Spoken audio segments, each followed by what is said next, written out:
This episode is sponsored by Blue Chew. Guys, let's talk. Like, honestly, let's talk about something we could all use more of: sex. Great sex. Now you can increase your performance and that extra confidence in bed. Listen up, BlueChew.com. That's blue, like the color blue. Blue Chew brings you the first chewable with the same FDA-approved active ingredients as Viagra and Cialis. You can take them anytime, day or night, even on a full stomach. And since they're chewable, they work up to twice as fast as a pill. So you can be ready whenever an opportunity arises, which hopefully is often for you. Blue Chew is made in the USA. It's prescribed online by licensed physicians, so you don't have to go to the doctor or wait in line. It's even cheaper than a pharmacy, and they prepare and ship it right to you in a discreet package. No awkwardness. Nobody in your business. And you don't need to leave the house. All right, right now we got a special deal for our listeners. Visit BlueChew.com and get your first shipment free when you use our special promo code GEEK. That's GEEK. Just pay $5 for shipping. Again, that's BLUE Chew.com. Promo code is GEEK. Try it for free. Blue Chew is better, cheaper, faster choice, and we thank them for sponsoring this podcast. And remember, when you support our sponsors, you help make this podcast possible. So please be sure to use our promo code GEEK, Geek, at BlueChew.com. You won't regret it. All right, let's do it. All right, welcome everyone to an all-new and welcoming back episode of Geek Vibes Live. It has been forever, but news has been incredibly slow. So now, so that tells you one or two things. Either there's a lot of stuff to be talked about, or the world is going to open up forcefully very soon. So all this news applies. But I'm your host, Jawan, and I'm joined by my amazing panel, starting off with Dom Diggity. What's going on, Dom? I'm good, man. You know, I picked me up a Lucille the other day. I just gotta be careful with it because I got an 8-year-old in the house, but it's all mine. Is that actual barbed wire? Yeah. Oh God, Dom, please hide that. I do not need to see your Dateline story about. Oh man, no, but it's good to have you back, Dom. And the lovely Tia. What's going on, Tia? Hello, everyone. Hope everyone is doing all right this evening. It is really good to be back. I feel like I've wanted to do Geek Vibes Live again for so long, but anytime I try to think of actual news, it only consisted of this is getting postponed, this is getting delayed, this is getting postponed. And at some point, you just have to go, everything is postponed. Yeah, no, you're absolutely right. We talked about that. We wanted to bring this show back a few weeks ago, but when there's nothing to report but bad news, you kind of just say, what's the point? And that's what social media is for. We use that. But we've been providing you guys with other great content: Game Night, Star Wars Saturday, Tea Time with Tia. Martin and Kathy have their show. There's just so many avenues of content we've been providing you guys. So we didn't die off. Still providing great content, great interviews, great articles. Everything's been great over here. So we brought it back today, obviously, because there's an enchilada worth of news to get to. So without further ado, let's dive in. All right, so we're going to talk breaking news, which was we are indeed getting a Snyder Cut. It's happening. It's real. People didn't make it up. Zack didn't make it up just to cause anarchy. We are actually getting it. HBOMax will be the home to which it is shown from next year.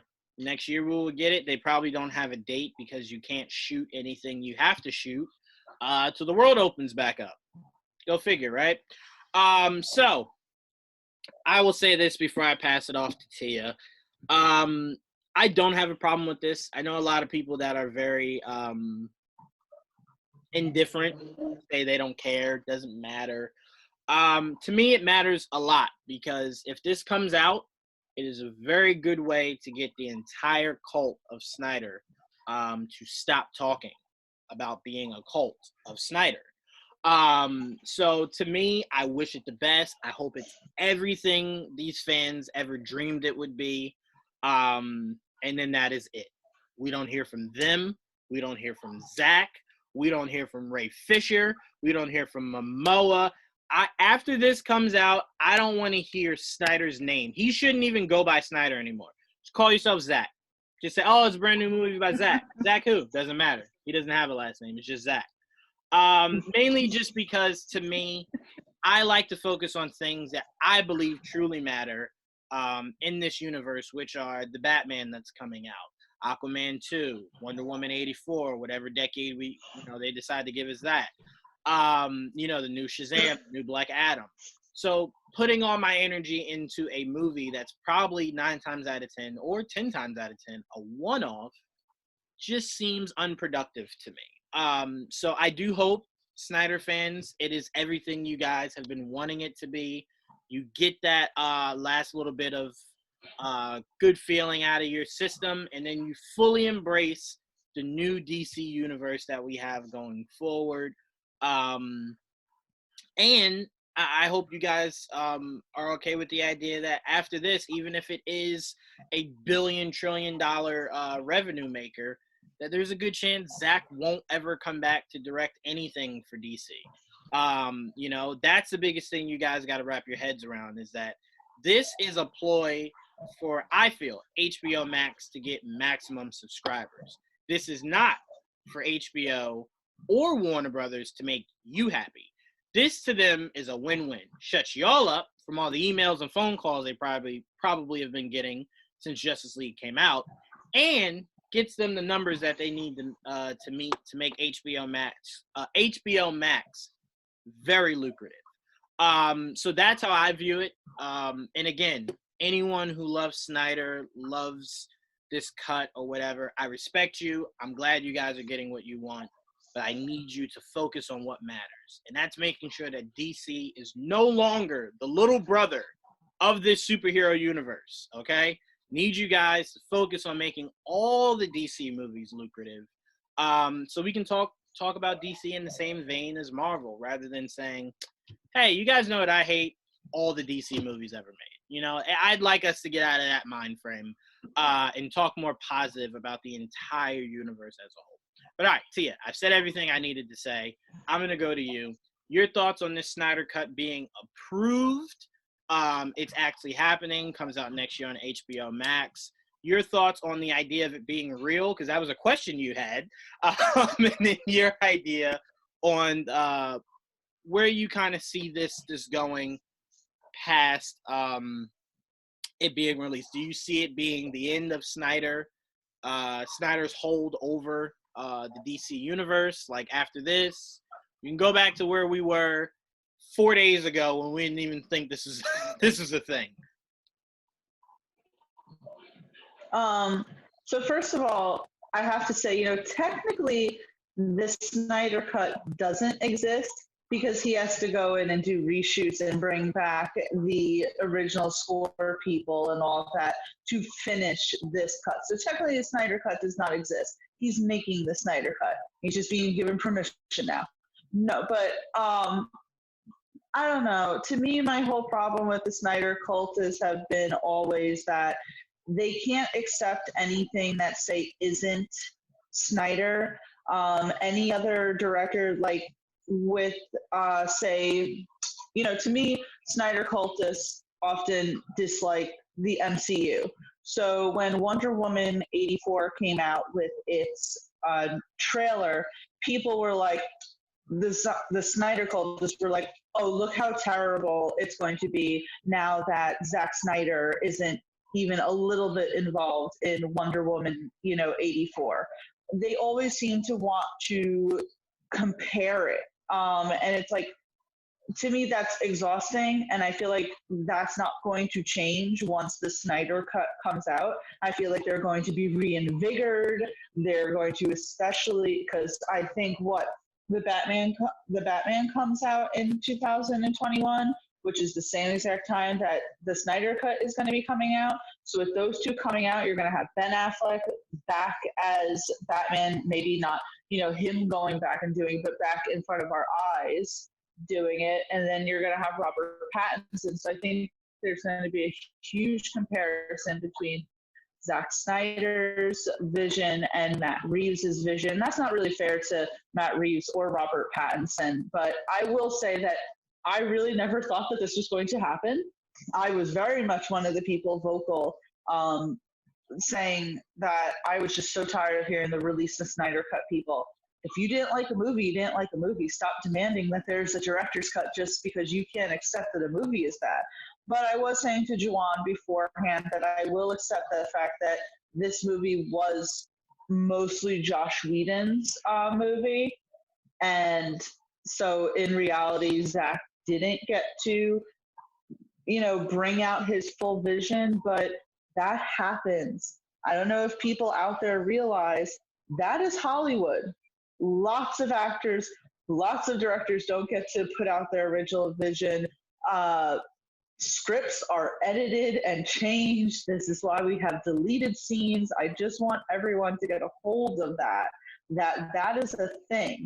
No movie is ever going to be the same from the script. So please, everyone, realize that. The last thing I will say is, so if the release the Snyder Cut people can bully WB into releasing the Snyder Cut, I want us Daredevil fans to bully Marvel into saving Daredevil. So that's my piece. Trying to bully studios. Juwan, you're on mute right now. Yeah, no, I see it. I'm sorry. I will say it doesn't work like that with Feige. He does not bend to our will.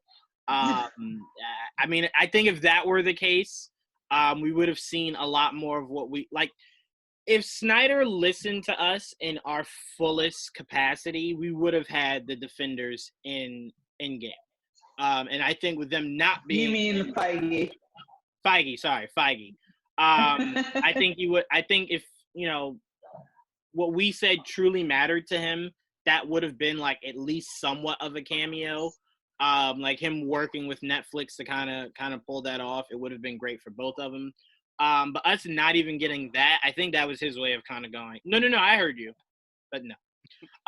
So I mean, I didn't listen. Yeah, I didn't really listen. So my mindset with that is always he's probably just gonna recast. It's like, to me, I'd rather say he'll recast and then be pleasantly surprised that he keeps them, rather than going, oh no, they're too good of actors to not keep them, and then he recasts them and I'm heartbroken. Like I did that with Ben. I said, all right, he's going to be my Batman. He's going to be my Batman. And then he came out and was like, I'm not going to be your Batman. And that hurt me. And Joel kept telling me, like, dude, you should probably But that is a little bit more realistic because we've had 1,000 different Batmans. We've only had one other Daredevil. I'm just saying. We've had a lot of different Batmans. There's new Batmans at this point is like new James Bond. There will always be a passing of the torch.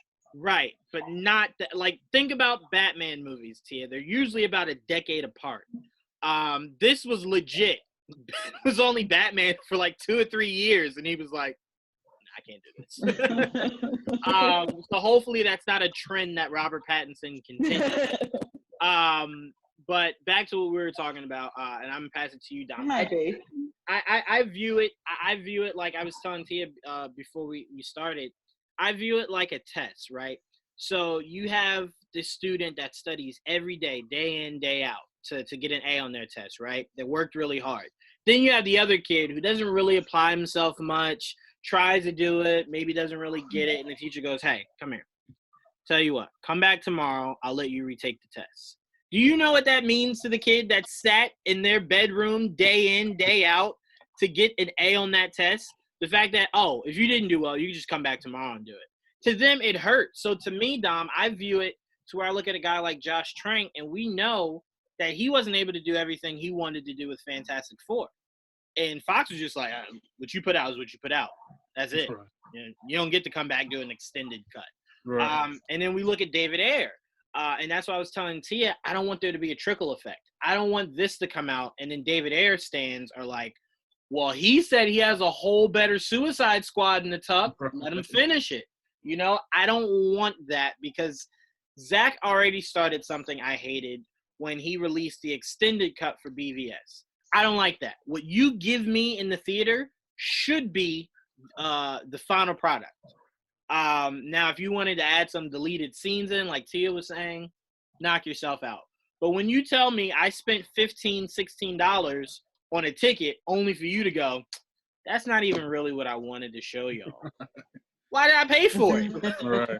Why did I pay? Why did you wait until after the movie came out to kind of go, y'all should wait for that DVD? I would have just waited for the DVD. So to me, I'm not a fan of that. What you put out is what you put out. Once it's out, that's it. So to me, I kind of just don't want this to snowball. I'm not saying it will. I'm not getting dramatic here. I'm not saying it will. But we already get people. If you check David Ayer's Twitter all day today, it was nothing but, well, Zach did it. You next? And David Ayer's like, well, never know. And I'm like, don't do that. Don't let them believe your hope. Just say, I've spoken to no one. No one's spoken to me. But if you guys want, you could do what you did for Zach. For me, if you want. Like, I'd rather him say that than, no, maybe. Don't do that. But, Dom, how do you see the situation? Are you excited for this Snyder Cut? Are you just ready for this to be over? How do you view it? Well, clearly, Snyder has all the DC clout, right? But what if his cut is terrible? What are they going to do then? Right? That's my first thing. I was like, what if it's terrible? Y'all did all this spending money and making shirts and doing all this stuff for nothing. And then if it's good, okay, so since he does get to do some reshoots and doing some extra stuff, could he possibly try to retcon the one that was released and make his like the official kind of, the unofficial, official one that kind of leads into the next movie to where people omit the one that was released and make his the one that they recognize as the true cut. And that's disrespectful to like what was put out. I mean, it's not, like you said, it's not Joss Whedon's fault and it's not Zach's fault. He has something to take care of, but you don't come in and just like disrespect somebody. Like, I mean, it's kind of like you're saying, it's like if I was to like make my girl a pizza and then my neighbor says, no, your pizza's trash, and like throws mine on the floor and makes her another one, yeah, she gets to eat, but like I made that specifically, you know what I mean? Like, so yeah, I do want it to be over. Like, they don't bother me as much on Twitter because people don't argue with me that much. I think because they somehow get intimidated by me, even though they've never really seen me in person. But yeah, I think it was fun at first. Like, oh, we want to see what could have been, but I feel like it should have been something that like should have always been a what if.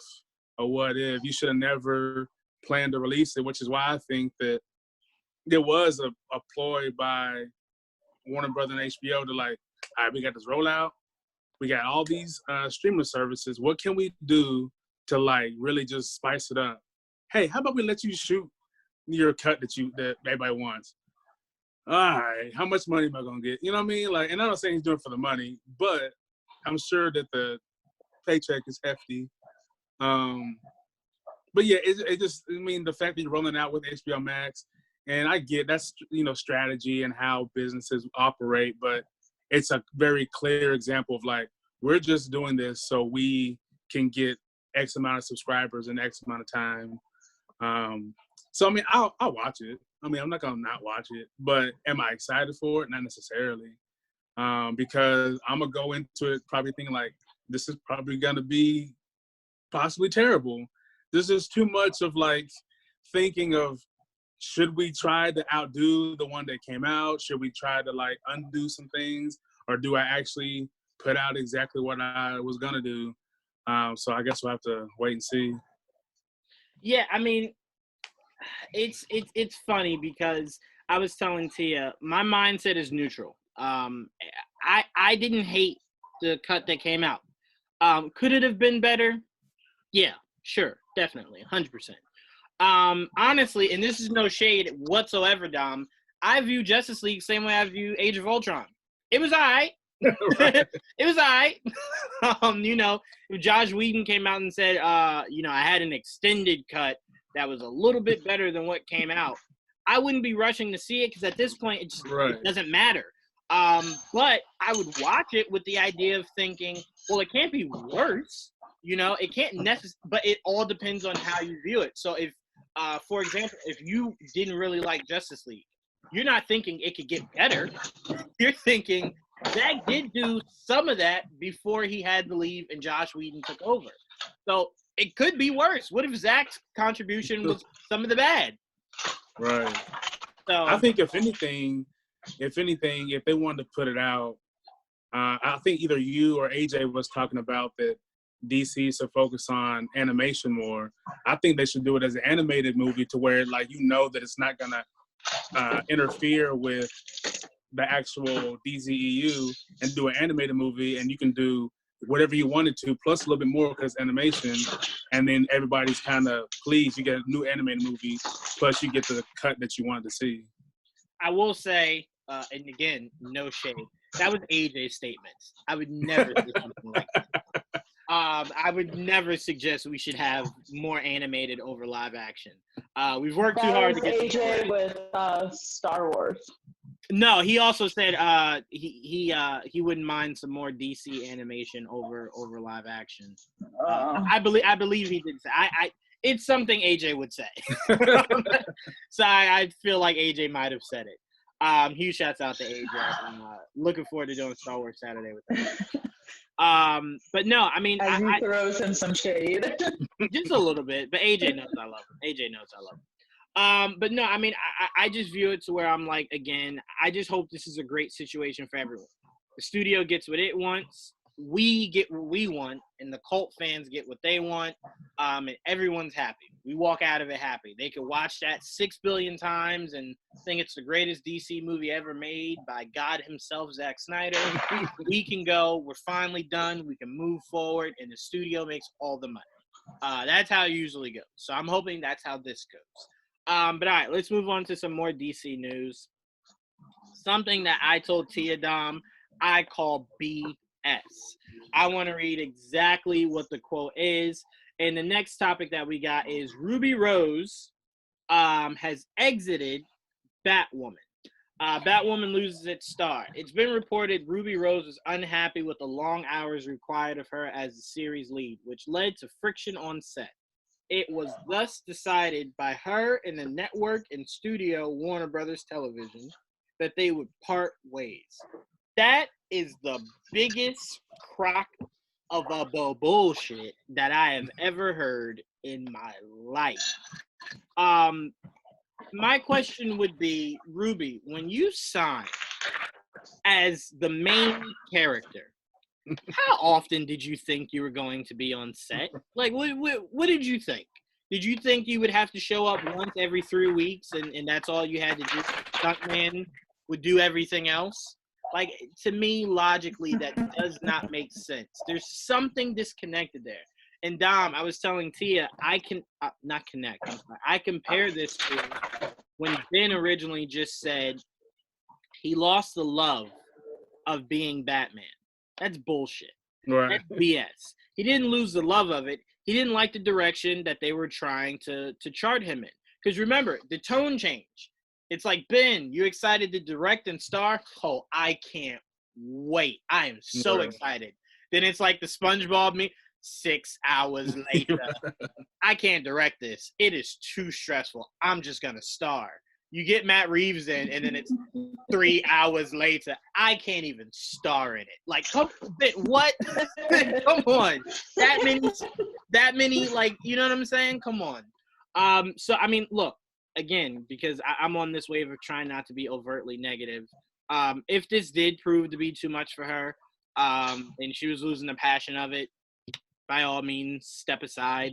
But to me, you know when they say when there's smoke, there's a fire, I am smelling like it's 420 up in here. That's how much smoke I am receiving from this crock of BS that Ruby Rose in the studios is giving us.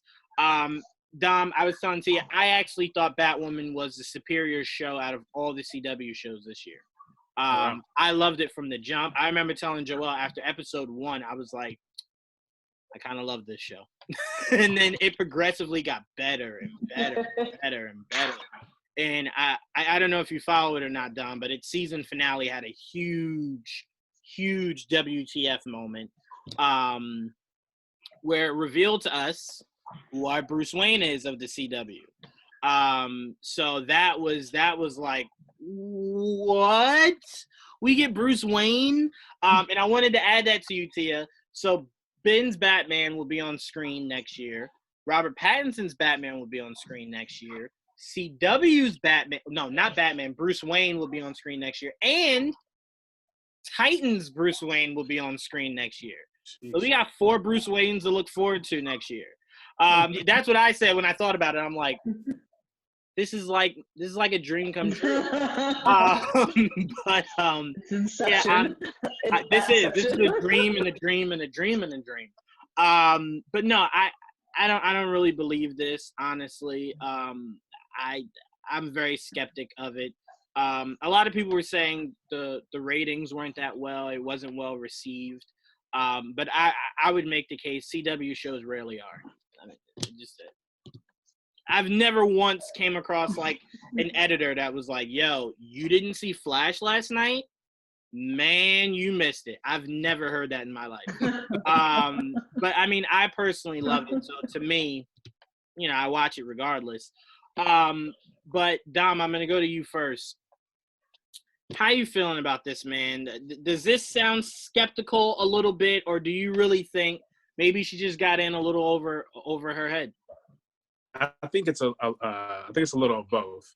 I think she shouldn't have been cast in the first place. I like Ruby Rose, I really do, but her whole brand is I'm cool and sexy and laid back, right? That's everything she gets cast in. She's always cool, sexy, laid back.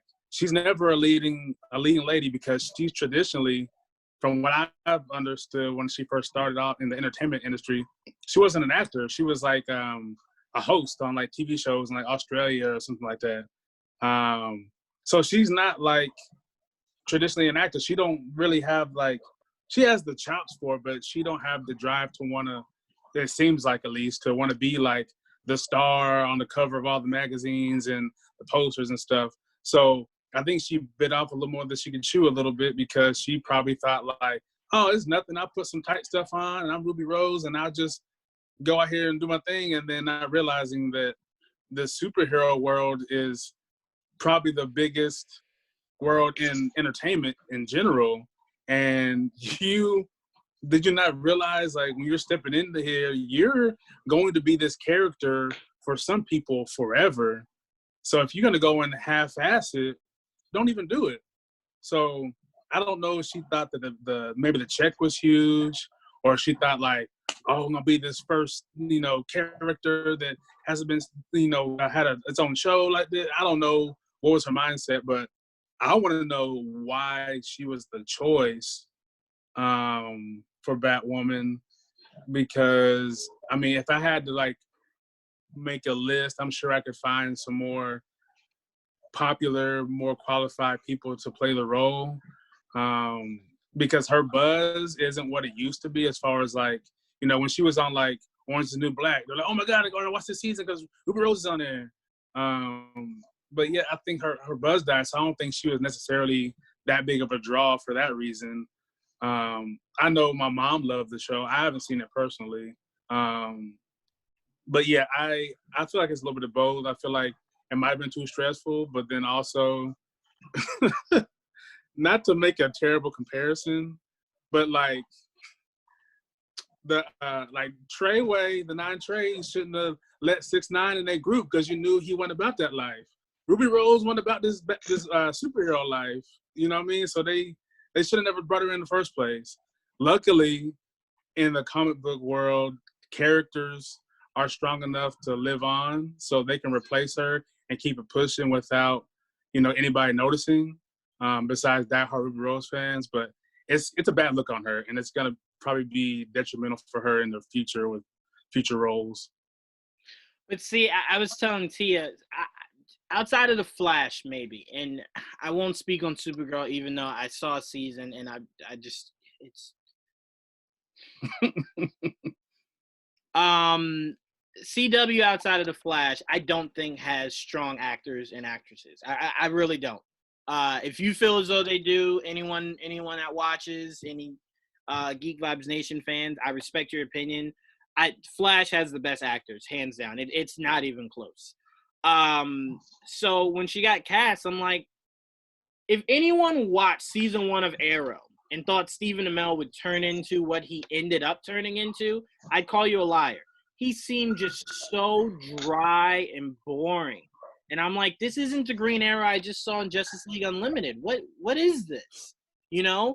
But he grew into being a dark, brooding guy. Then he became funnier. Then he became more talented.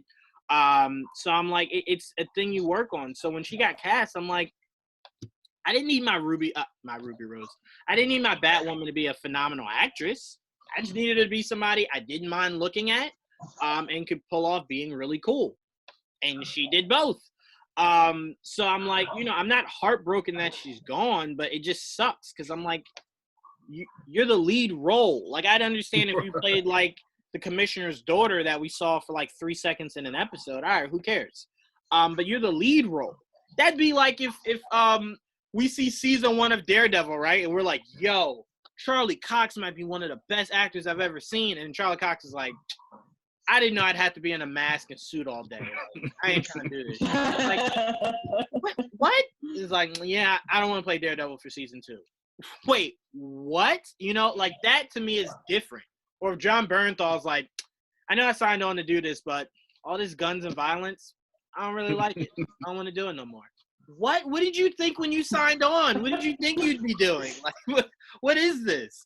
So to me, I look at it, and I only reason I think it's BS Dom is because to say you got in over your head would be like if we heard rumblings that halfway through shooting this, she didn't really want to continue to do it. Right? But it came out after, which makes me think something else is amiss, And to me, it's like when you signed on to be the lead, like she was in the Triple X movie with Vin Diesel, right? He was the lead. She was the co-star, even in John Wick. So when you look at Vin Diesel and Keanu Reeves and you see how they're there like literally every day for like 18 to 20 weeks, you kind of just said to yourself, oh, it works differently for TV. No, that's how it works for leads. Like, that's how much time you spend there. So to me, there's no way you signed on not knowing you'd spend this much time filming. So I don't like it. But Dom, me and Tia were saying Stephanie Beatrice from Brooklyn Nine-Nine had expressed some interest in playing Batwoman. She wrote on Twitter, hashtag reading all this stuff about Batwoman. And then the guy that plays Lucius's son in the show just did like the wide eyeballs underneath her comment. So I mean, I would love it. I immediately wrote under her post, Batwoman or She-Hulk, make your choice. Either or, make your choice, girl. So I mean, there's just so many talented actresses out there that could do the role. So I mean, I have no worries that they'll find someone that's suitable to fill in. Hopefully, they start making these actors sign 18-year contracts like Suge Knight did back in the day, because too many of these actors are leaving way too quickly. Yeah, she definitely sullied her name a little bit because I know that a lot of actors don't get consistent work. You would have had the most consistent work, and you were like, nah, I'm good. I don't really want to do it. That's why I told Tia there's so many passionate actors and actresses that would kill to have a role like that. Like, that etches you in infamy forever. Like, you'll have a cult following 30 years from now that are coming to these conventions to see you, even if that's the only acting gig you've ever had. Right. They'll still come and support you because that character meant that much to them. So I'm like, for you to kind of go, nah, I don't want it. There's someone sitting at home like, agent, call them now. Tell them I will work everyone's roles if they need me to. So I mean, I just look at it and I don't really like that. I don't really like that. It kind of feels like you're looking down on the role and what the role means to so many people. Because when they announced doing this show, there were so many people that came out and was like, finally representation. There could be gay heroes out there. Finally. Right. So for you to kind of just go, no. And especially on a network like CW, which has traditionally been a family-friendly network, and to show people that the CW recognizes LGBT rights as being normal and being family-friendly, that was huge. And then you get someone like Ruby Rose, who is within the LGBT community, quite a icon in the LGBT community, to play this character. That was massive. That was so huge to have that there, for it to be a TV show that's doing it, while people are scrambling going, when is Marvel going to give us more than 2 seconds of representation? When is DC going to give us an actual character? And DC TV was just like, here you are. And it's like, thank you for that. And like CW, okay, not to like go on a really off tangent that makes no sense, but like CW has been doing the work. They bring in Batwoman, and they have on Supergirl, which I know you don't like Supergirl. I've never even watched Supergirl, Juwan, but I do know for a fact that they have a trans woman on the show playing a superhero. Mm-hmm. It's like CW is just giving everyone kind of what they want, but then some shit like this happens, and it's like, oh, come on, Ruby Rose, come on. Like, I don't know what it's like to be an actor. I'm not going to claim to know their schedule, but regular working class Americans know that Monday through Friday, you work in 40 to 50 hours to get a paycheck, right?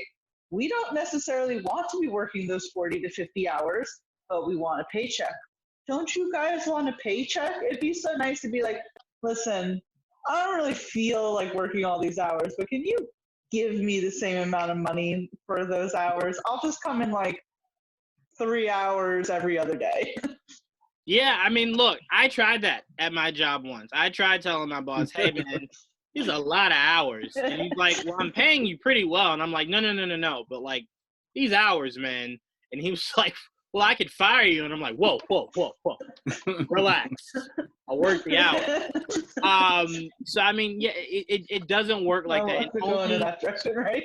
Yeah, no, it did not work out for me. But, like, only in entertainment can that work. Like, a comedian can come out and go, I told bad jokes tonight, had an off night, you guys still paid me. Like, could you picture if you work in the restaurant industry and you brought someone burnt food and you're like, hey, still get to keep your money and you have to tip me? They'd be like, I wouldn't really care. They'd drop your steak, pick it up, let you know they dropped it because it doesn't matter. Like, only in entertainment can that work to where you could come out, sing 5 minutes of your set, and then go, this is a lot for me. I can't do anymore. And then, like, no one gets their money back. Like, I still performed a little bit, So I'm like, I look at this and I kind of go, I'm with you, Tia. I've never acted before in my life. I don't know what it takes to be on set 8 to 10 hours a day or whatever for however many days a week. But I do know this. If you said, Juwan, Dom, Tia, I'm going to pay you guys about, I don't know, $6 to $8 million for you guys to kind of just put your body through it on set every day for about 8 hours a day for about, like, I don't know, 30 weeks. We would say, yeah, no, I'll do it. And they're like, whoa. Yeah, in a heartbeat. Like, Tia, I'd be signing before they finish talking. Like, you don't even know what you're going to do. It does not matter. Like, we're going to have you wrestle alligators. Like, I don't even care. What is that? Isn't there like a comic book strip when Tony is trying to get Spider-Man onto his team, and he's like, "Is there money?" And he's like, "I have money," and he's like hugging him, and it's like, "That's how I feel." Is there money? Yes. Okay. I'll do it. I'll do it. No, exactly. So I mean, I just look at it to where I'm kind of like, it's unfortunate, but the beat goes on. We've seen that recently with Batman. The beat goes on. The world doesn't stop. I don't know what it is with these Bat characters, these Bat actors that just refuse to stay. I don't know, man. Very disappointing. Hold on, before we move to something else, while we're on Bat people, Yeah. how do y'all feel about Robert Pattinson not wanting to like bulk up for the character? Like I saw he said that he didn't want to set a precedent for the future. I'm like, you're playing a superhero, bro. I need you brolic. I need you to look like Goku. Thank you. God mode. Thank like, you. What are you talking about? Okay. All right. I'm gonna tell you down. Juwan. Go ahead. No, go ahead, Tia. Juwan and I disagreed on this because I literally messaged him and I was like, we have to talk about this.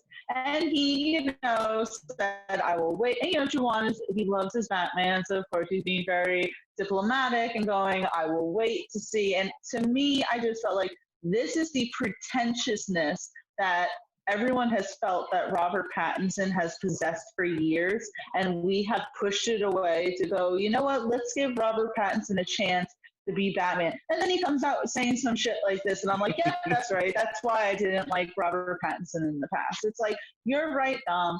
You signed up for this role. And I understand body image and all of that,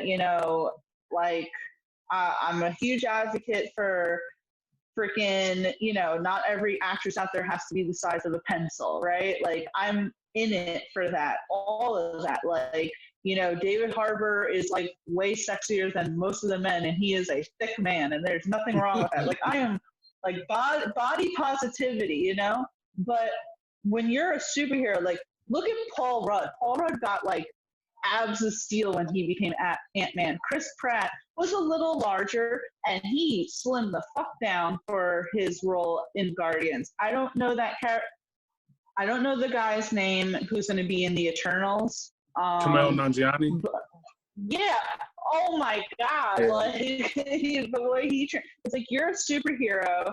It's what's expected of you. And it's like, just as we were just talking about Batwoman, Robert Pattinson, when you signed on the dotted line, you didn't know that you'd have to bulk up a little. Like, it's not just one thing as, oh, he doesn't have to be so shredded, but he's saying pretty much that, like, his trainers are begging him to work out and he's refusing. And I'm like, then why are you Batman?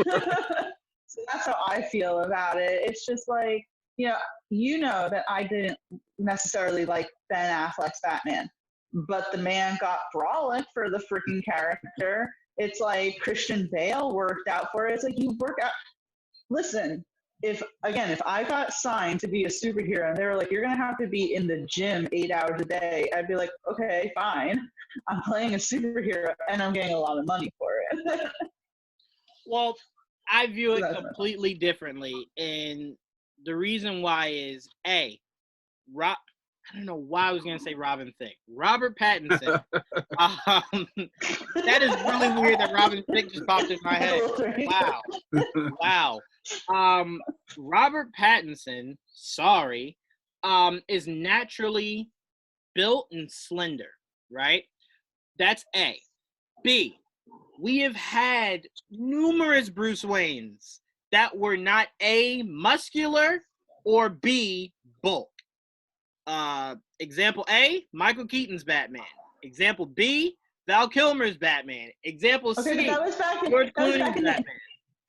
in the 80s when, like, oh my God. So next thing you're going to say is Adam West. That's back in the day before, no. Of course I would go Adam even West. care. Of course I would like go Adam West, My point is, Tia, Bruce Wayne is not a character that naturally needs to be that brolic. He's not playing Thor. He's not playing Cap. He does not need to be that brolic.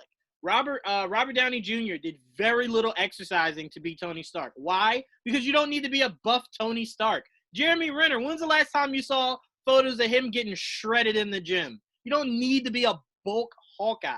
There's different. Right, but I don't care about Jeremy Renner. There's different interpretations of Batman. There are a lot of comic runs where Batman's size, like his exact size, is exactly what Robert Pattinson looks like right now. That's A. And B, if the man's not taking his shirt off ever and he's spending most of this movie in the Batman suit, what does it matter? What does it matter? Like, the reason why Ben's mattered is because he was playing a Batman that was built. That 50-year-old Batman was short and brolic from Dark Knight Returns. So there was no in between playing around. You had to be that brolic.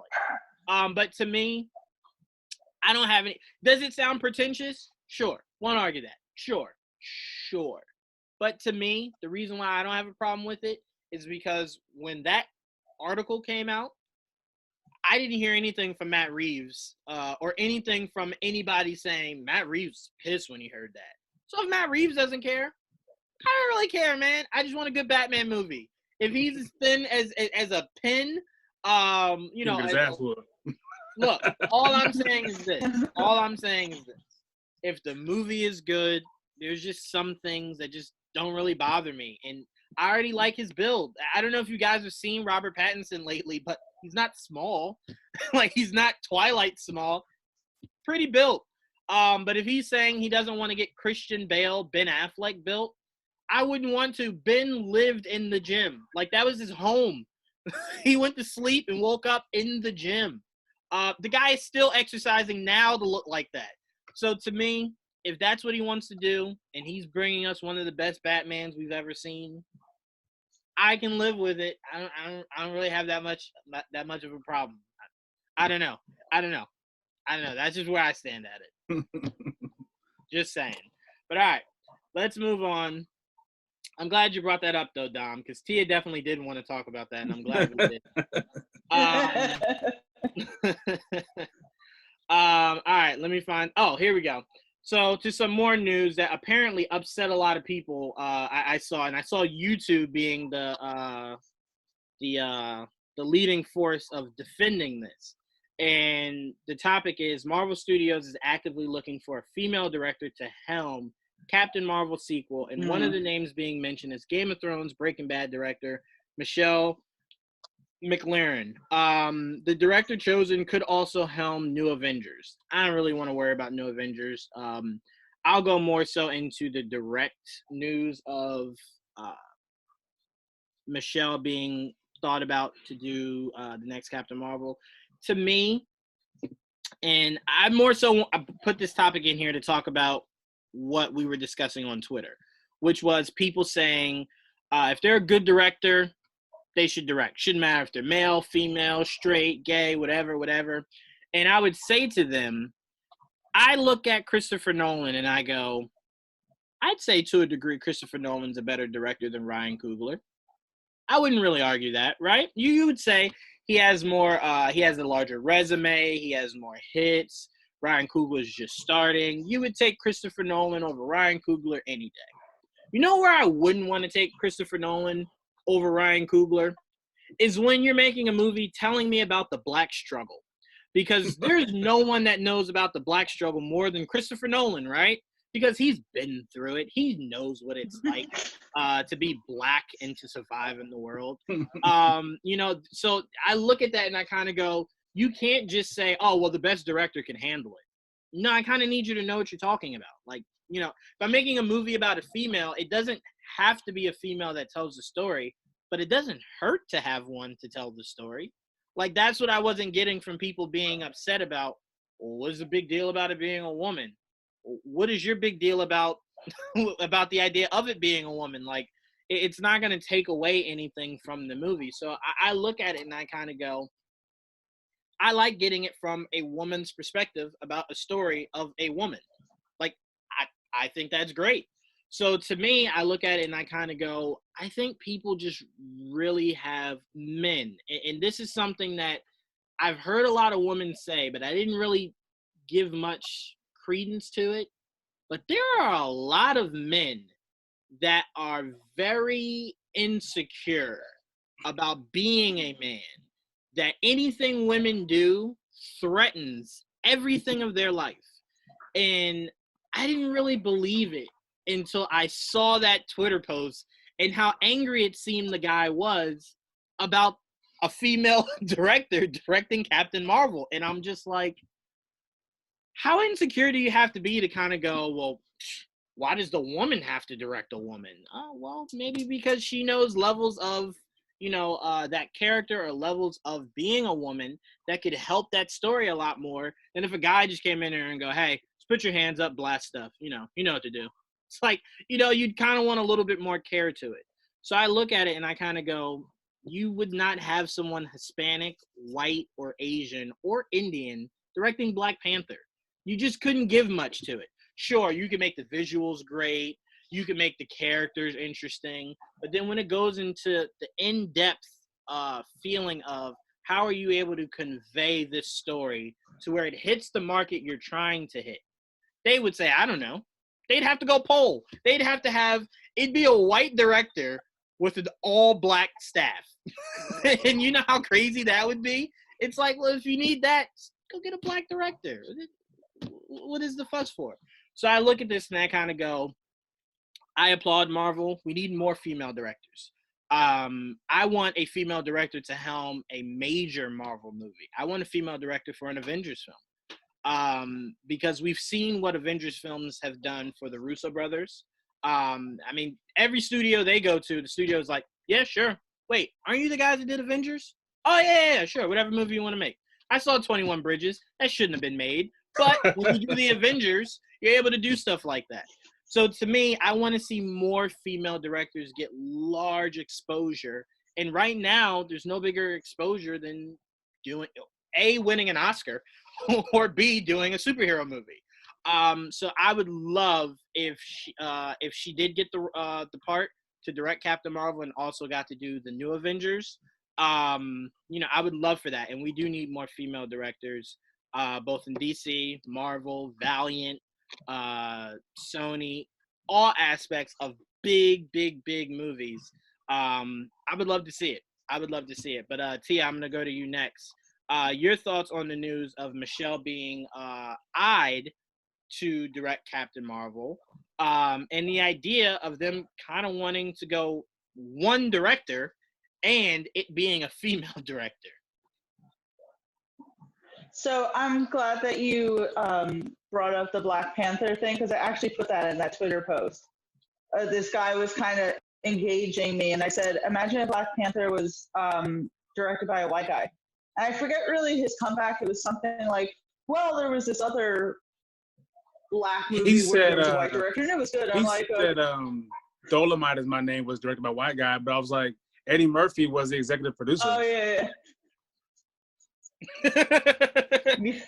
Duh. Once that came, once he threw that, I was like, okay, you're not interested in having a decent conversation here. I correlate to when you have all these people who are responding to this announcement that they're looking for a female director, and they go, well, why can't it be a man? It reminds me of, and I know this is an extreme case, but when Black Lives Matters came out, and then of course people had to go, well, all lives matter. And it's like, wanting a female director is not saying that all men are scum, and blah, blah, blah. It's like, yeah, of course, men are directors, they can do a great job, but the first Captain Marvel had two directors, a man and a woman, and it felt like, this is a movie that you're trying to talk about the female voice, and it's like, why not just give it to a woman? And I tried to say also in the Twitter post where I was like, I don't know what it is if certain men, not you guys obviously, but certain men are insecure, but also feel like a woman won't do a good job, that it's just going to be all sunshine rainbows. They're going to get a version of Bridesmaids or something. And I'm like, a woman directed Hurt Locker, a woman directed American Psycho. I don't have any others on top of my head, but those are two men-led movies that are serious and all that. So what makes you think that a woman couldn't bring that to a Captain Marvel movie? So I don't know much about this woman or anything, so I can't say much about her, but I just think the response to it was just insane. Why do we have to keep dealing with this? I don't remember there being this sort of backlash to anything Wonder Woman. It's like Wonder Woman is very like feminist. You have a woman coming from an all women nation with a woman directing it, but people seem to kind of not give that any flack. And I could be wrong. You guys could, of course, correct me there.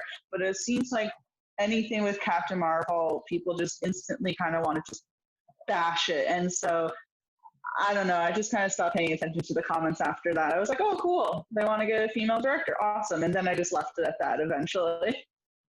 Yeah, unfortunately, where Captain Marvel lends itself to being scrutinized, albeit it's unnecessary scrutiny, Brie Larson got very political on her rollout of that movie, like the highest form of political you could get. Let me not say no one. A lot of people didn't like it. And then you fast forward to the release of the movie. A lot of people felt as though it was very much in your face of like, you guys kind of suck. Like it's a woman's world and you guys suck. And I didn't feel that at all. You know, the only thing that, and Joel pointed it out, and I laughed when I went back to go rewatch it, was when they were pointing out when the aliens were kind of like scanning people to see like if they were a threat, and like how it showed Captain Marvel was a threat, Monica Rambeau was a threat, and then like Nick Fury wasn't a threat at all. It was kind of like, all right, all right, okay. I just love that because I love that because I just felt like it was kind of, I don't know, the whole dynamic between Carol Danvers and Nick Fury was hilarious in that. So for him to be like, you know, this big macho guy, and for them to be like, oh, you're not really a threat. I don't know. Like in my head, I never perceived it as, oh, it's because he's a man. I just perceived it as, oh, it's more poking fun at Nick Fury because that's what we're kind of doing in this movie, is kind of poking at him, you know, but in a hilarious way. Like to me, in the next Captain Marvel, I would love if Nick Fury showed back up, because personally, that was one of my favorite things about the movie, was their like, they were so good together. Samuel Jackson and Brie Larson seemed to have a really great chemistry with each other. So to me, I didn't perceive it that way. I didn't look at that and go, oh, it's because he's a guy. I just thought, again, this is poking fun at Nick Fury, you know, a guy who's always so serious and finally kind of letting his hair down, so to speak.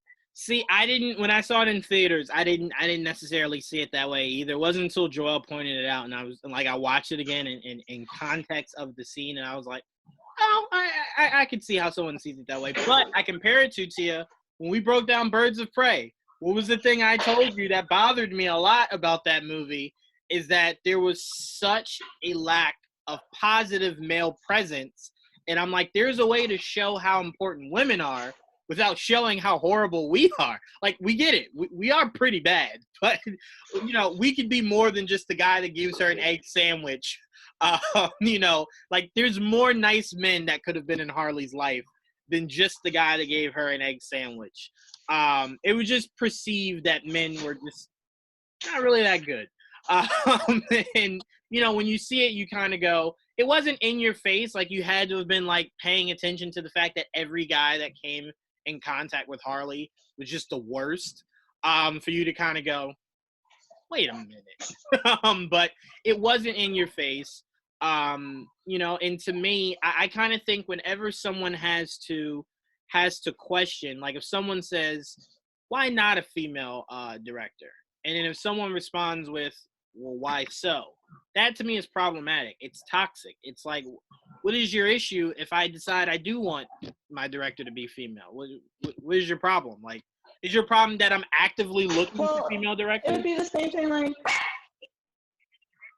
it'd be like, okay, Shang-Chi is coming out, right? Mm-hmm. And if they were like, here's this white director that we have or even anything, or even a director of any other race other than someone who is Chinese, to say, here, you're going to do this movie about all these people who are Asian, and it's supposed to be this big, huge movie to finally give, like, you know, representation in the superhero world for Asian people. And it's like for you to be like, oh, but we don't care about getting an Asian director or anything, or blah, blah, blah, blah, blah. It's like, you know, I don't know. There needs to be a point where Marvel has had over 20 something movies, and most of them have been directed by white guys. You've had like what? Black Panther and Captain Marvel. Oh my God. So, you know, what are they doing to these poor white men? You know, it's like, no, not at all. It makes no sense to me. I think what people fail to realize is how racist Hollywood has been over the course of, I don't know, the existence of Hollywood. And I give you two really quick examples so I can pass it to you, Dom. We had a movie called The Last Samurai where the hero of it was white in Asia. And then we had a movie called The Gods of Egypt. Yeah. And there was only one black pharaoh, like one black king in all of Egypt. And so I'm like, you look at that and you kind of go, something's wrong here with Hollywood. So you not having more representation for things like what was that that movie where it was like almost 100% Asian? Henry Golding was in it. Was it Crazy Rich Asians? Yes. If that was directed by like, you know, a white male or something like that, you could kind of look at it and kind of go, no, that's not how that should go. Like, you know, it's a movie that's supposed to be almost 100% Asian. Can we get it top to bottom? Like, let's not skip over the important steps here. So to me, I think a lot of people who are in, I'm trying not to make this overtly political, but these comments usually come from one type of person. and that's where it becomes problematic because they don't really open their eyes to see it from someone else's point of view. It's just more so, well, I don't see the issue. And it's like, no, but that's the problem, that you don't see the issue with The Last Samurai having a white savior. Go ahead, Tia. Juwan, because I'm the resident white person on this podcast, I'll say it for you. White men. They're the ones making all There you go. So I don't have to be attacked. It's the only type. It's the only type of people that you see complaining about these things. And it makes no sense. And I don't mean to ramble on and take any time away from Dom. It's ridiculous. And I wish that they would stop feeling that it's an attack on them, because I really feel like things like this, they feel like it's an attack on them. Some people will classify that as an insecurity. Y'all should get that worked out. Dom, how do you feel about Marvel actively seeking a female director for Captain Marvel's sequel? And I want to repoint this out because you were saying, Tia, you weren't that familiar with Michelle McLaren. Probably should have YouTubed her last name. But she actually directed a few episodes of Game of Thrones and Breaking Bad. So, I mean, those are two of the biggest shows in TV history. So, I mean, that's nothing to, you know, sneeze at. That's great. And both of those shows had phenomenal female-driven characters. So it really makes me think, like, no, she could do it. But, Dom, what are your thoughts about Michelle being eyed and them actively looking for female directors for Captain Marvel sequel? I think it's a good thing, because there's this thing what people do. There's people who take being inconvenienced as being oppressed. And, you know, everybody wants to be the one that my problem's worse than yours. But they don't realize, like, there's an Instagram page I used to follow called Headless Women of Hollywood, right? And the woman who ran it was trying to show that every single movie that gets put out that has females in it, it just glorifies their body and you never see their faces or their heads, right? Do they not realize that almost every movie that, like, even I grew up on, the women characters, if they weren't like the mom character or like the girlfriend, they were just like considered like sluts and hoes and an object, right? And none of those guys complained then, right? But now, because, you know, there's a woman director, like, you have a problem. It makes no sense to me, because I watched the movie not too long ago, Never, Rarely, Sometimes, Always, right? And I had my girl watch it with me. And there was a scene, because I watched it twice, there was a scene that I saw that I thought was insignificant to the movie, right? There's a scene where the girl was like, she finds out she's pregnant, and she was like fixing her bra. And I was like, why they focus on this part? It's a small little scene, but like I was like, why is it there? And she said, oh, because she was, adjusting her strap because her boobs got bigger, blah, blah, blah. And I was like, oh, I'm a guy. That meant nothing to me because I don't understand that. Those are the type of thing, the little things that make a character real that only a woman could have done because a guy wouldn't have shown that part at all. And my thing is like to put it in the terms that some of those people can understand. If you have a sports team and you're like, I need a running back, you're not going to go get offensive lineman as your running back. You need a specific person or a specific body type that you want for your specific role. So if I want a movie and I say, oh, I want this to feel this type of way, so I need a woman, there's nothing wrong with saying I need a woman. If they said I want a Mexican woman, a black woman, who cares? Like, because they're going to go through this list of names of women and pick the best of those women. So you're still going to get the best director, but they have one in particular that they want, and if it's not her, then it'll be the best out of their list. Like, I just don't get it. Like, I've never taken what a lot of people like with the whole Captain Marvel being attacked or Birds of Prey being making men a joke. I don't give a shit. Like, it's one of those like laugh at your stupidity, laugh at your pain. Like that means that. I mean, if I watch the comedy a lot, the reason why you're offended is because it's true. Right. That's why you're mad.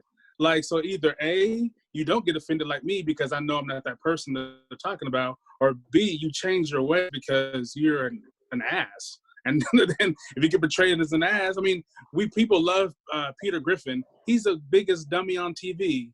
Homer Simpson, always been a dummy. You have been making fun of men for so long, and they don't care about that because it's a cartoon. And maybe because it's a white guy. I don't know. But, I mean, Al Bundy, dummy. Like, you can go on a list of all these dads that are dummies, white, black, whoever. The men have been dummies on TV. Is it true? Maybe in some cases, maybe not some cases. But I don't see why it matters if you got a product that you liked at the end. Because if they put this movie out and didn't say who the director was until after the movie, they probably wouldn't care if it's good. But the fact they said woman, oh my God. It's like, bro, like, you realize your mom probably ran your household or your grandma ran your family. Like, you know what I mean? Like, I just never understood that weird dynamic. And it's like, we, want to date women. We want to, like, we have moms or sisters, aunts, whatever. But then if a woman's in charge, we flip out. A woman's been in charge of your life your whole life in most cases. You know what I mean? So I don't understand, like, what the issue is. And of course, when this movie comes out, they're gonna hate it off top. So we already know that this is a thing now. So when it comes to about to be released, we know there's gonna be a lot of hate, and we know that it's stupid and unfounded because they haven't seen it yet. So yeah, I mean, and for one, Marvel, or at least let's say Feige, he's very progressive minded, right? Or his staff along with him. They know that in Hollywood, there's a history of not that many directors of color, not that many women directors. He just wants to include everybody. And even if he doesn't really want to, he's at least acting like he wants to. You know what I mean? So I don't see why. I mean, I know why those people think it's an issue, but I don't logically understand why they think it's an issue, and they have to kind of fix themselves. Like, go hug your mom and let her tell you why you're wrong. Yeah, I mean, I look at it and I kind of go, if you got a sister or a daughter and they're like, hey, I want to be a director when I grow up, what do you tell them? Aim lower? Like, yeah. What do you say to them? Like, no, you can't do that. What? No, there'll never be a movie for you to direct. It's like, what? I don't get it. So you having an issue here, it's like, why? Anyway, we all can agree we're excited for this progression. I think Michelle sounds like a fine person to take over for Captain Marvel. I'd be really excited for whoever they choose, as long as they are female. Mainly because I watched Captain Marvel, the first one, and I can't really get a grasp on which one of those two directors, like, you can't really get a feel of it. I'm not familiar with either one of them, so I don't know who kind of maybe had a lot more say than the other.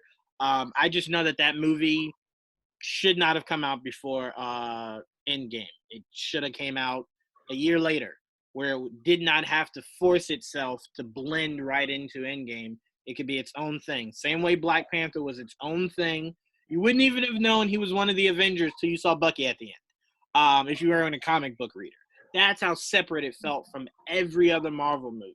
And Captain Marvel being their first female-led superhero movie should have been the same thing, and that's where Feige failed on it. And I think he now sees that and realizes how much better this sequel needs to be for Captain Marvel. And Brie Larson seems like such a sweet woman. She deserves better than what they were able to put together with that first movie. With the phenomenal cast that they had also, by the way. It just should have done better. So here's to hoping the sequel is a lot better than the first one. All right. Let's move on. And to be fair, go ahead. Really quick. You know that I didn't mind Captain Marvel. Of course, I know that it could have been better. But yeah, if you could give us like a much more polished Captain Marvel too, then yes, let's do it. Like, I'm excited for this. And I do want to see way more space than we did the first time around. You to give me a character that was born in for a character that spent most of her life in outer space, I saw too little of outer space for me to feel like it was a character from outer space. So I want to see more of that, less of Earth, more of the entire galaxy out there that she explores. When she told Natasha that, hey, Earth wasn't the only one that was affected. There's other planets out here that were affected. I'd like to know what the hell those other planets are. So explore that. Yeah. Explore it. I want Guardians and Captain Marvel to explore the unknown. But no, really good points here. Really good point. All right, let's move on. All right. So we got some news from Warner Brothers. According to Warner Brothers, it says it will need at least 80% of theaters around the world to be open, which include key I keep wanting to say USA. Key U.S. cities such as L.A. and New York before it can commit to releasing The Tenet on July 17th. I don't know why Warner Brothers is so keen to holding on to this movie coming out in July when it looks like we will barely be able to start going back to work in June. And the worst place for you to send people to without a cure is a movie theater. Even if you tell people, hey, only 20 people can be in a theater per showing, it still doesn't matter. Dom, I'm going to ask you this because this happens 1,000 times more with guys than it does girls. How often when you're in the bathroom, you're at a urinal, the guy will see an empty one 8 rows down and come stand right next to you and then start, why are you standing next to me? Why are you here? And then not wash his hands. Then he's not going to wash his hands. No, and then even worse, Dom, even worse than not washing your hands, because I don't touch anything that he touches. So I don't necessarily care about that. Yes, it's gross. He'll talk to you. Why are you talking to me? This is my personal area. Don't talk to me. So I look at a movie theater, and I can't tell you how many times I've gone into an almost empty showing, right? And I'll sit directly in the middle, perfect spot. And then, like, someone will come in, and I'm like, all right, don't sit near me. Like, there's just so many empty seats. And he'll sit a row behind me, a seat directly behind me. Why? Why, man? Why? I don't want your presence near me. So I go, if you limit it 20 people per showing, a lot of people want good seats, which are all in the middle. So what are you going to have? 20 people all in the middle. When are you going to tell them, no, you got to move further down? No, I paid for this ticket. I want to sit here. So I'm like, movie theaters is like the last thing we should be worried about opening once we start to slowly reopen everything. So Warner Brothers should just shelf Tenet till till they hear otherwise. Like, don't release it later on this year. If you wanted it to be a summer blockbuster, push it to next July. Will it suck? Yeah, of course. All these movies that we can't see right now suck. But it's the life we're living right now. So to me, don't open theaters and force someone to sit in my vicinity when there's only limited seats. So there's just so many places for you to sit. Just keep it closed so we can figure out how to contain it, how to maybe cure it. That'd be great. But Tia, I'll start off with you. Your thoughts on Warner Brothers still waiting for good news with theaters before they make the decision on Tenet? Yeah, it's a little ridiculous that they're still trying to hold on to that date, because like New York just, I think, so New York just put their stay-at-home order to June 13th, right? I think Kelly told me that Massachusetts did their stay-at-home order until September. I don't know how it is for other states. I know that others are reopening currently. Brittany told me in Arkansas they're actually allowing people to start going back to restaurants, which to me is a little crazy, but I reserve my opinion on that.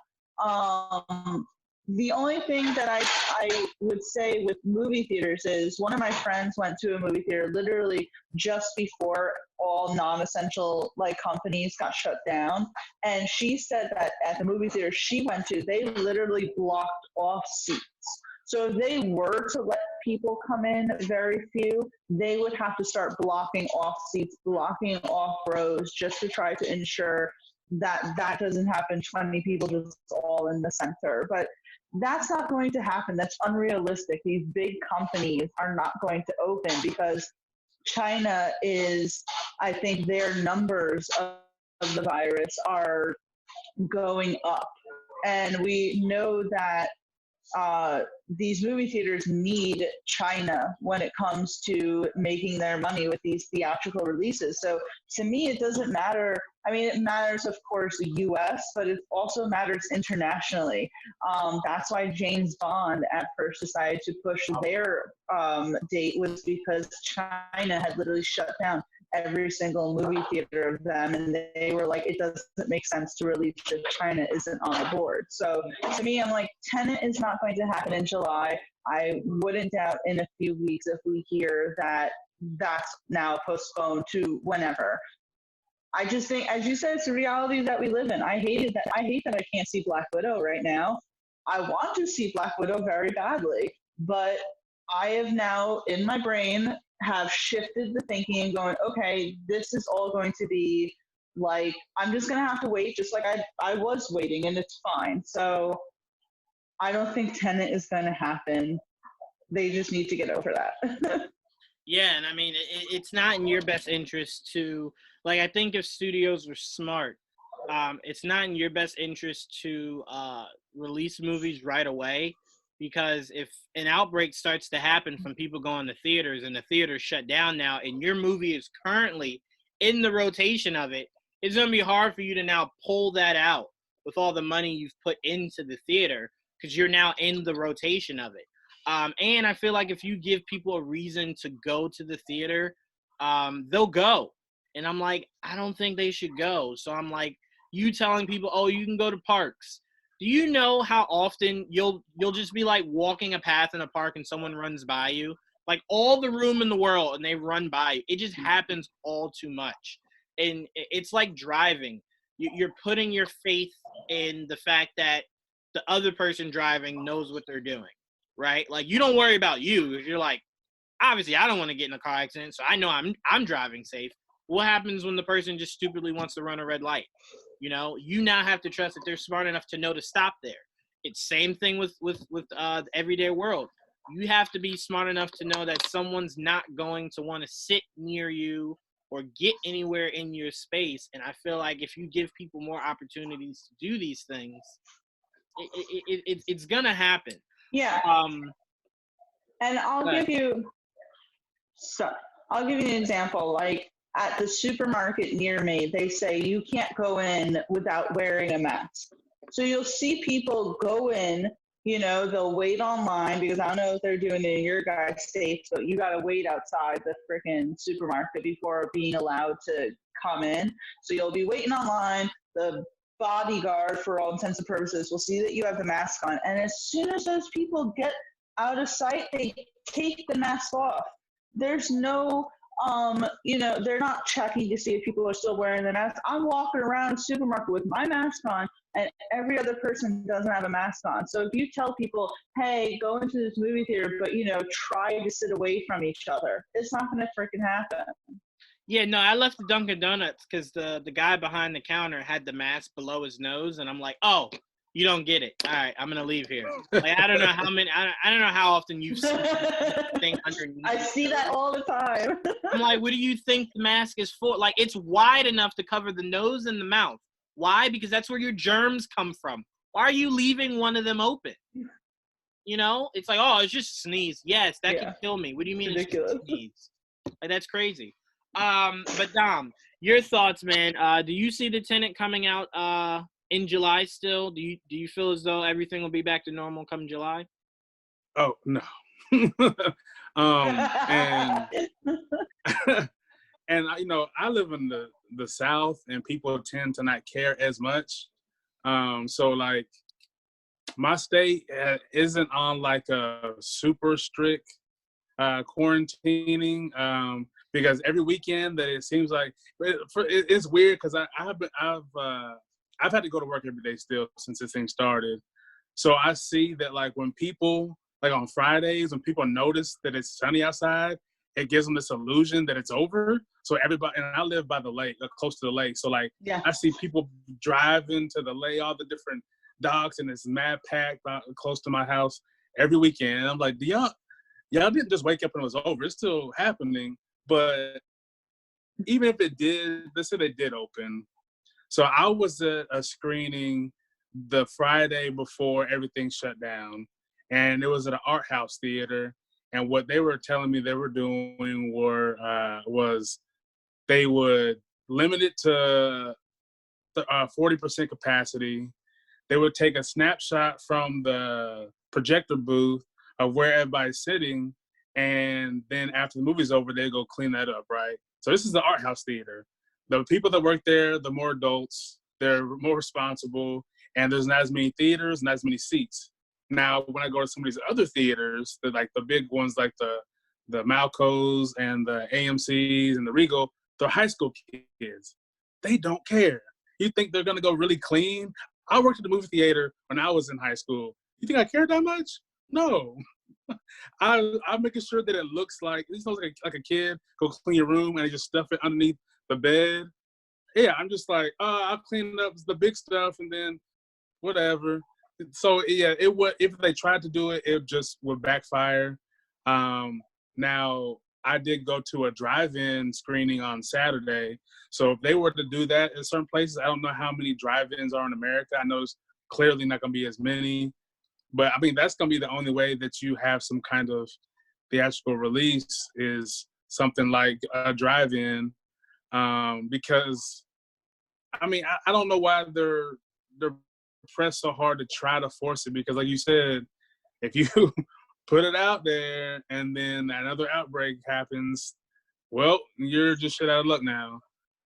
So yeah, just shelf it. And hell, you could have people screen it and then tell you like, hey, you should change this, and then you can have the perfect movie, come time you really release it. So I feel like it sucks. You spend all this money, you want to make your money back, but you can also take time to fix your mistake. So it could be better that you're holding it back. Yeah, and my biggest issue is if I show up to my showing like a few minutes early and they're like, hold on, give him a few minutes to clean up in there, before you guys go in there, and he comes out and he has a broom and a dustpan, I'm going to say I want my money back. Where's Lysol wipes? Where's spray? Where's the stuff that actually matters in you cleaning your theaters from here on out? So to me, that's one of my biggest issues. It's not necessarily like, oh, like you could do a great job separating everyone so no one's right up on each other. But if I'm sitting in a seat that someone else sat in, that they were sneezing, coughing up a storm, touching the armrest and everything, and all you did was sweep the popcorn off my seat, that's not cleaning. What is that? Like, if you like you said, Dom, if you tell your kid, hey, clean your room, you go in there and he made his bed, what is all this stuff all over the floor, though? Like, did you clean? No, I thought you just meant my bed. No, I didn't just mean your bed. Like, clean your room. So to me, you got to do the necessary steps, or I'm not going to be in a movie theater for a while. Because I think what people don't think about is, let's say, okay, you think you don't have it. You can come home and spread it in your house. You can go to work, spread it in your workplace. So it's more than just you. And I think that's what this world needs to think about. Tia made a great point. It's getting warmer, and that means people going to want to be outside. If this happened in the winter, we'd have no problem. Everybody be in the house. Right. Would nobody be outside? In the summer, goodness gracious, the outbreaks are going to be ridiculous. But all right, let's do rapid fire for these last few topics so I can get you guys up out of here. All right, we got some Star Wars news. We got Timothy. I can't pronounce it. Olyphant. Olyphant. Okay, there we go. Yeah. Timothy Olyphant. Not just him. We got other Star Wars news. Sorry, I thought I was on the Geek Vibes Instagram. Our other Star Wars news is we also have, and this is huge news for me, Katie Sackhoff is also joining The Mandalorian Season 2 along with Timothy. But Katie will be reprising her role as my wife, Bo-Katan, in The Mandalorian Season 2. We also know that we will be getting back Boba Fett in Season 2 of The Mandalorian. We also got news from the Disney CEO that The Mandalorian Season 2 will not be compromised due to coronavirus. So we should still be getting it, hopefully sometime in October. I really wish they just give it to us now. I'm sick of watching this documentary every week. It just makes me more anticipated for the show. But Dom, I'll start with you. How do you feel about some of the Star Wars news that we've gotten in these past few weeks?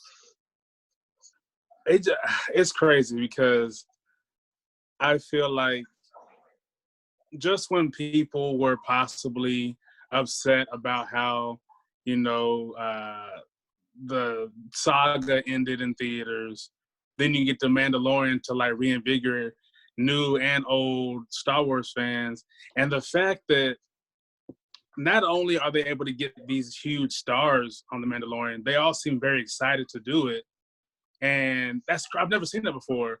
The fact that you get all these, like the top of the top to come do this show, and they're all like, I can't wait. I'm like, what's going on? This is like weird. And that it just makes the show that much better.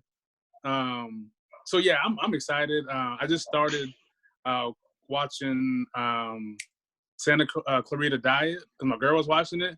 I always thought it sounded weird. I didn't know what it's about, and I was like, oh, it's like zombies, cool.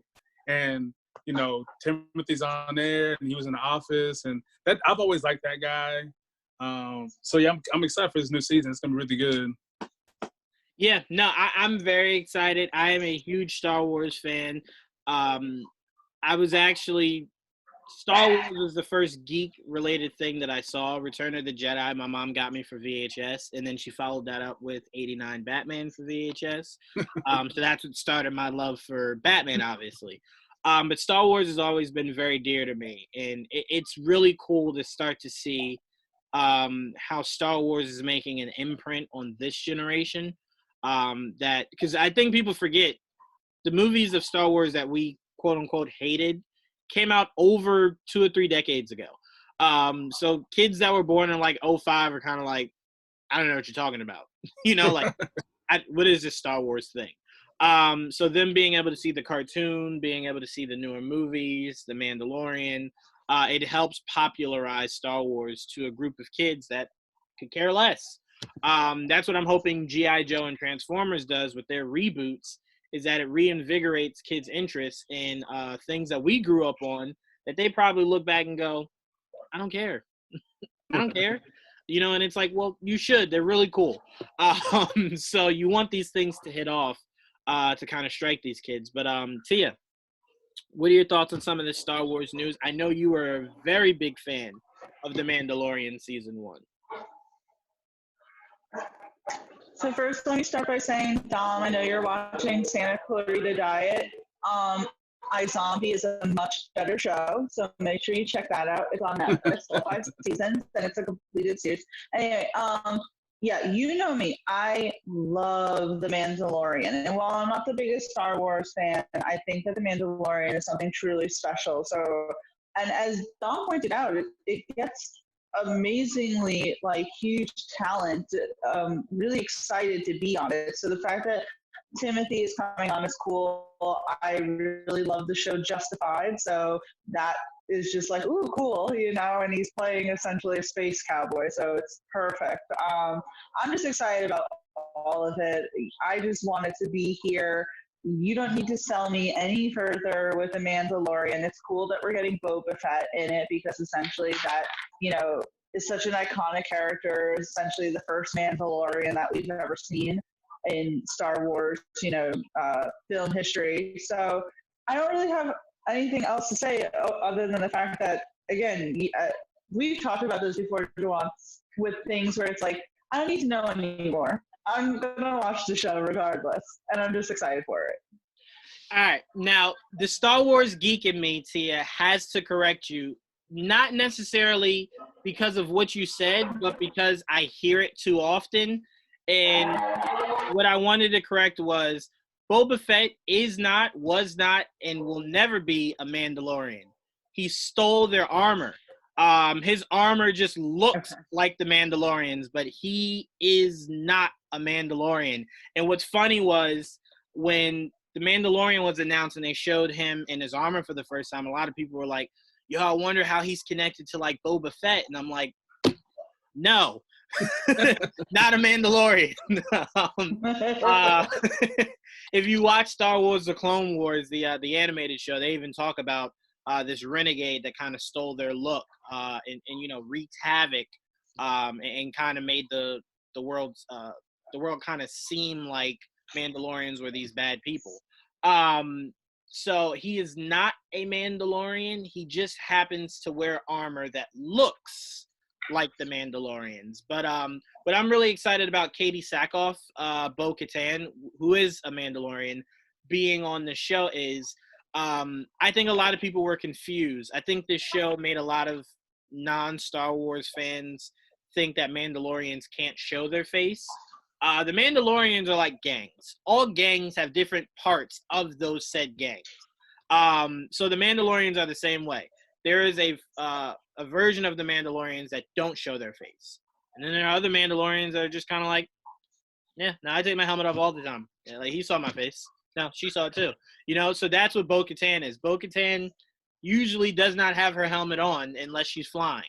So it'll be really interesting to see Bo-Katan in live action. And also, I'll get you guys' really quick opinions about it. I forgot. Rosario Dawson's being rumored to be playing Ahsoka Tano. So Ahsoka she'll be playing an older version of Anakin's Padawan.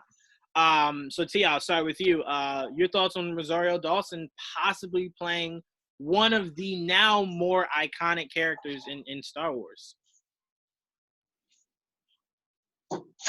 Yeah, it's funny because, I actually used to watch the Clone Wars cartoon, and I haven't kept up, but I remember that character. I liked her look. I liked her attitude. And as you said, she is now one of the most iconic characters. I believe people really wanted her to be in a live action capacity in,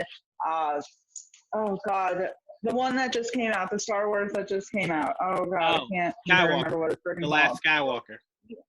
Yeah, so I know they really want her to be in that. So the fact that she is coming to The Mandalorian, I'm happy for fans. I really am. I think this is really cool. And Rosario Dawson's going to be such a good version of that character. So that's awesome to me. She's a great actress. And now when you look at them side by side, even though it was an animated cartoon, you can see where she will nicely transform into that character.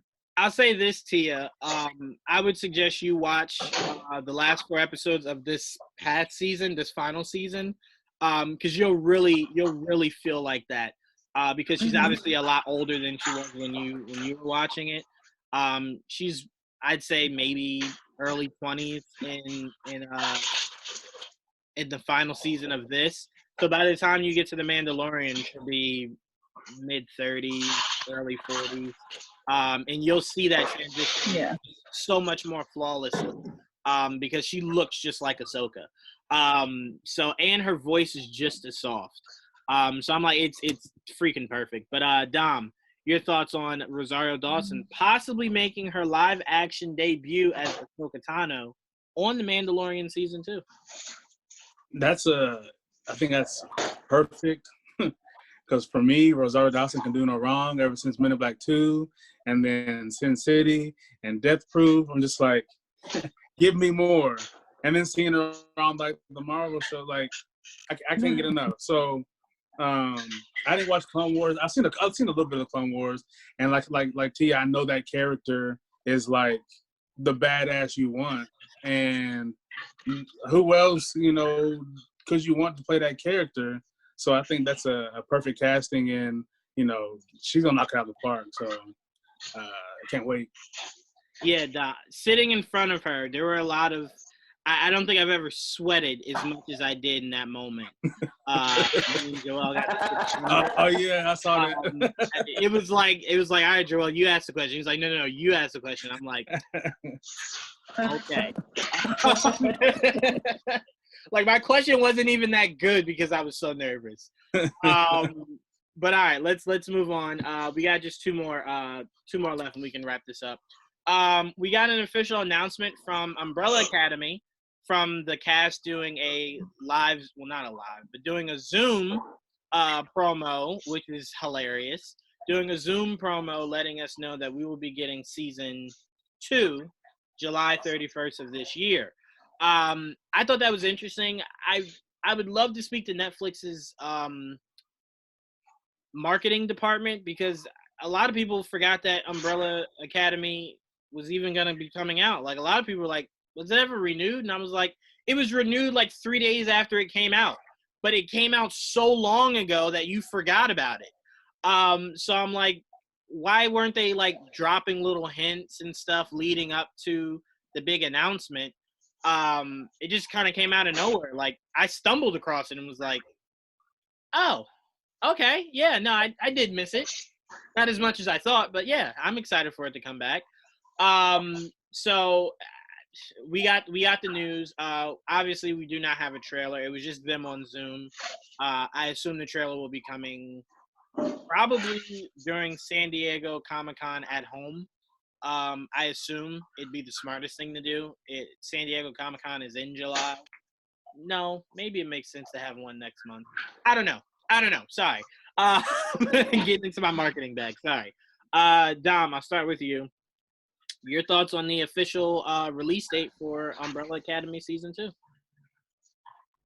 No, I'm with you on their marketing, because I think that's a reason why some of the shows that people like end up getting canceled, is because they don't market some of these shows. That they're so busy marketing new ones that they forget about the ones that people like. Like, I just looked up The Haunting of Hill House the other day because I couldn't remember if the season 2 was happening this year, because the first season was 2 years ago. So they do need to fix that. That show, I caught onto it late, and then I was happy. I think it was on both your suggestion to watch it, and I was like, oh, this show is really good. And it makes me want to like go and like look at the comics and see how these characters play out. So yeah, I'm excited for it. They should have definitely hyped it up a little bit more, especially you have the perfect time. You've been doing this for the past 2 months, hyping it up to get ready for it. Just to kind of keep in people's minds, do some kind of drop silhouettes of villains on Instagram, something. But yeah, it should. I expect it to be just as good, if not better, than the first season. So yeah, it's kind of gonna cap off, the summer a little bit. So yeah, it should be good timing. Yeah, I mean, I still think. Excuse me. If the way everything's going, if they're trying to open up the world again next month, just drop it now. Because I told you guys before, even if we think it's stupid for people to go out right away, once people are out, they're out. They're not staying in the house to watch your show. So it's kind of like, I don't know why you're waiting. But Tia, your thoughts on Umbrella Academy getting the official release date of July 31st on Netflix? Yeah, so obviously Netflix sucks with its marketing. Obviously Netflix gave zero fucks about The Punisher season 2 and Jessica Jones season 3, which is why their marketing for those shows were so abysmal. But their marketing for Narcos Mexico season 2 was also terrible, which made me really pissed because I'm like, I love this show and it's going to get canceled because the viewership is down because they don't bother to freaking market it. So their marketing sucks. I completely forgot about Umbrella Academy. Kelly and I were talking to each other. We're like, oh, that's right. But I really liked what they did with the Zoom video because I don't know if you guys realize that's the same dance and song that they did in the first season when they were all in their separate rooms dancing to each other. And someone actually did a really cool side-by-side between the Zoom video and what actually happened. And it's pretty spot on. So good for all of them to do that. That was actually gold. If they could get their marketing team to do things like that, just sprinkle it around, they would be good. I'm excited for it. Now that I have remembered about Umbrella Academy, I'm like, yeah, that was a good show. That was interesting. And it left off with a huge cliffhanger. So I'm excited for season 2. And as you said, I wish they would just drop it already. I'd watch it now. I have no shows, at all. I have nothing to watch pretty much. I'm watching endless amounts of mindless YouTube. Please drop the freaking season already. Yeah, nah, I'm completely with you. We actually just got word from Kanan that brand new trailer for Tenet is supposed to drop tomorrow. So Warner Brothers is really holding on to that July. They're really holding. They are really holding on to that thing. But as much as I'm excited to see this trailer, I don't want to see it and enjoy it, and then they're like, sorry guys, next year it'll be out. And you could have waited for this trailer. Like, why'd you tease me with it? But anyway, I'm completely with you guys. I'm excited for Umbrella Academy season 2. Huge fan of it. I did read some of the comics. One of its villains is like a huge Abraham Lincoln, like robot or something like that, like a huge Abraham Lincoln statue. So the show gets really wacky, gets really freaky, and I can't wait to see. Which I love. Oh, absolutely! I can't wait to see what they do new in season 2. I'm really excited for it, but drop it now. All right, on to the next one. The Boys season 2, another show that, as much as I fight myself to do so, it's very easy to forget about because you've heard very little, if not anything.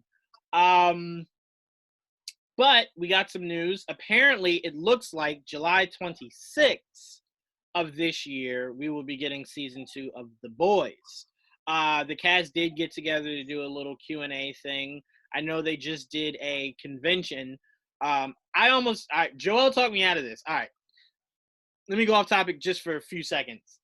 They did a convention from, obviously from their homes. So to do interviews and stuff like that, you could pay like $60 to $80 to talk to them, right? And I'm looking and I'm kind of like, I don't really want to talk to anybody. And then I'm like, Karen Fukuhara, $60. I could do that. And Joel's like, $60 to talk to her. To talk about what? I was like, I'd pay $60 just to tell her I love her. He's like, don't do that. And I'm like, all right, whatever. So I didn't, but it took a lot of infighting to not hit send. I would have done it if I were you. To talk to Karen Fukuhara. I love that woman so much. But no, so the cast has been talking about season 2. They've been talking about how excited they are for us to see it. New stakes, new heights, new characters, new feel. So, I mean, they've been doing their job. The cast has. Amazon, you could have done a lot better to kind of remind us that, hey, we're still here, guys. We're coming out this year. You know, I would love to be ahead of the marketing team for all of these streaming services, but we're getting The Boys season 2 this year, July 26th. It seems like. Tia, you loved the show, like loved the show. So how excited are you? Loved it. Loved it. How excited are you that it looks like we have an official Loved release it. date? Yeah, I love this show. I think I put it as like my favorite superhero comic book show of all time. Like besides The Punisher and Daredevil, like The Boys and Doom Patrol, just like the most glorious ones ever. And I have been thinking about The Boys recently because Brittany and I did a top 10 last week, and she put down, it was top 10 most destructive superheroes, and she put down Homelander, and I'm like, oh my god, that's right. I forgot about The Boys, and it's like they're just so. Oh god, I'm so happy to have an official release date. As you said, like, what is up with these streaming services doing the absolute least to freaking promote their shit? Like, The Boys was a huge success. It's not like The Boys had, like mild reviews. The Boys was a massive success when it first came out. You need to be promoting that more. So I'm pumped. I love that show. I can't wait to see what else is going on in this crazy world. And I think what Carl Urban and the cast has said that it's going to be even crazier. It's going to be even wackier than season 1. And season 1 already was crazy. So I'm excited to pump it up to 11, man. Like, I'm so pumped. No, I'm completely with you. And Dom, it did me and Tia's heart very well to know that we got you to finally bunker in and watch it, because we know you loved it. So how excited are you that we're getting a season 2 this year, seemingly in a month and a half? Yeah, maybe a month and a half. But how excited are you that we officially got the release date for The Boys season 2? Yeah, I'm really glad that they didn't wait a long time to put it out, because I remember just like that scene, and I'm sure it sticks out a lot of people's heads. But when A-Train ran through that girl, I was as soon as that happened, I was like, this is gonna be a good show. This is gonna be a great show. And every episode it got better, and that doesn't happen very often. And it's just it's such a great concept of, essentially you have superhero influencers, and they have, what I mean, like, and they have to do all these crazy, like, so it fits into like what we see now with YouTube and Instagram with these influencers, but then you give them superpowers and they're working with this giant conglomerate and they have to do these certain things, and like, oh, it's so good. I can't wait for it to drop, because I think I watched that. I think I sat and watched it in one day. I was like, I'm not moving until this is over. So yeah, it's great show, great characters, like, and whoever, I need to find out who the showrunner and writers were, because they did a fantastic job. Absolutely, they brought a new flair to what it means to be a superhero show, to where your heroes aren't heroes. And I still can't find, like, even in Daredevil, even in Punisher, even in Flash, Arrow, there's not one scene in any of those shows that has a bigger impact to me, in my opinion, than when he's on the airplane and she's like, we got to save them. And he's kind of like, ugh. Oh. No. Yeah, that scene traumatizes me to the point where, like, if I go, because I've rewatched The Boys a few times afterwards, I will literally skip through that scene. I can't watch that scene. It's so but it's like they did it. They did it, Oh God. every time I see that scene, I think of how Iron Man was able to save like 30 people in Iron Man 3. But Homelander, who could legit fly, didn't need a suit of armor, was kind of like, no, sorry, can't do it. Like, well, can you at least save my kid? No, sorry. That was the craziest part. I was like, bro, no, you can't say one. no. now. Because then she'll tell people that I let everybody die. Then I got to kill her. So it's like, just let her die here. Let her die here. I think we covered a lot today. This is a great return of Geek Vibes Live. Glad I got to do this with both of you. It would have sucked if one of you guys couldn't have made it for this episode. Glad I got to do it with both of you. Huge shout out to Tia and Dom. Thank you guys so much. I had you guys on here long enough. I think we've covered the majority of the big news topics. Everyone watching, make sure you guys stay tuned for Top 10. Make sure you stay tuned for GVN Game Night. Dom, me, you, and my uncle, and possibly my dad, very weird, could be doing the show tomorrow night to recap Nelly and Ludacris and a few more music topics. But stay tuned. We have so much content. Star Wars Saturdays. We got a new show called GVN News coming next week. We just got so much stuff coming for you guys. Check out all of our articles. They worked so hard. Tia and those guys worked so hard on those articles. Check them out, please. We just put out a whole bunch today. No excuses. Go check them out. And thank you guys again for joining us for an all-new returning episode of Geek Vibes Live.